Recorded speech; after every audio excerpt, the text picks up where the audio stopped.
Bonjour à tous et bienvenue sur la chaîne Astro pour cet épisode d'un format un petit peu nouveau. Une question simple, une réponse simple et surtout un format simple, ce qui me permet de vous sortir donc cet épisode entre les épisodes du vendredi. Donc l'objectif c'est de vous présenter quelques petites réponses à des questions un peu fréquentes. Et aujourd'hui je vous propose de parler d'une question simple. Quelle paire de gants utiliser quand on fait de l'astro ? En effet, je vous le cache pas, quand vous faites de l'astronomie pendant une nuit blanche en été, parce que effectivement quand on est en vacances généralement en dehors des villes, on essaye de profiter du ciel, ou que ce soit même en hiver, puisque le ciel est généralement très transparent et vraiment intéressant à faire de l'astronomie, eh bien on va très vite être confronté à la question donc de la température et donc d'avoir froid aux mains. Donc j'ai essayé plusieurs paires de gants, j'ai essayé par exemple des paires de gants un peu de type laine, un peu comme ça. Ils sont très bien, ils sont chauds et en même temps respirants.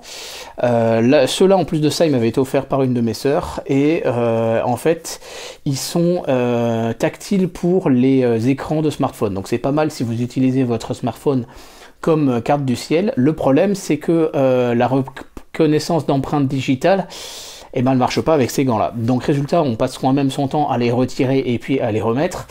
Et puis en même temps, la sensation tactile, bon, c'est pas mal, franchement c'est pas mal, mais il y a quand même mieux. Alors quand il fait vraiment très froid, j'ai utilisé ces gants-là, c'est plus des gants pour pouvoir faire du vélo, peut-être faire de la moto, je sais pas. Ils sont en plus de ça rembourrés à l'intérieur, donc ils sont pas mal du tout, ils tiennent bien chaud en hiver. Mais alors là, la sensation tactile, puisqu'on est sur un truc plutôt en cuir, c'est catastrophique. Donc pour manipuler un appareil photo numérique, laissez tomber, c'est mort. J'ai essayé des paires de gants pour le vélo, là c'est pas mal, la température elle est plutôt pas mal en toute saison.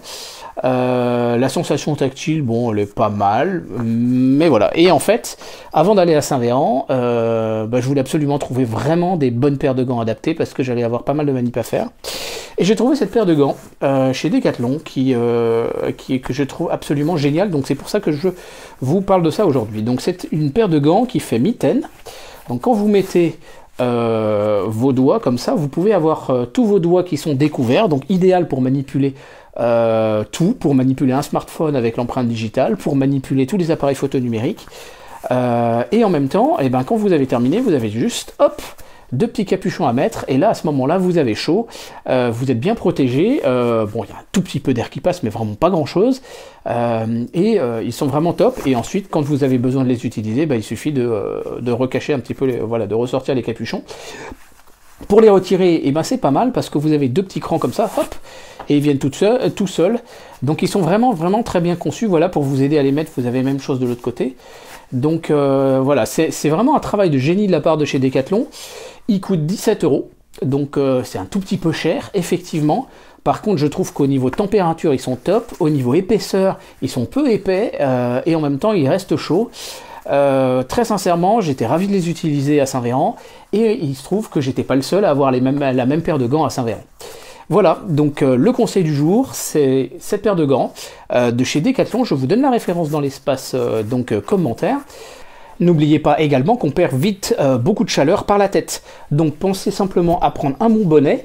Ça vous permettra de garder la tête au chaud. Et déjà avec ces deux-là, c'est vraiment l'idéal. Après, éventuellement, un cache-col, un cache-nez, une écharpe, dans les conditions les plus froides. Mais j'ai envie de dire que ces deux-là sont vraiment des indispensables à avoir avec vous. Puis ensuite, vous les mettez ou vous ne les mettez pas en fonction de la température extérieure. N'hésitez pas à laisser un petit message dans l'espace commentaire pour me dire si vous avez des questions qui vous intéressent ou au contraire des bons tuyaux sur lesquels donc vous me conseillez de faire un épisode de ce format court de façon à partager le bon plan à tout le monde.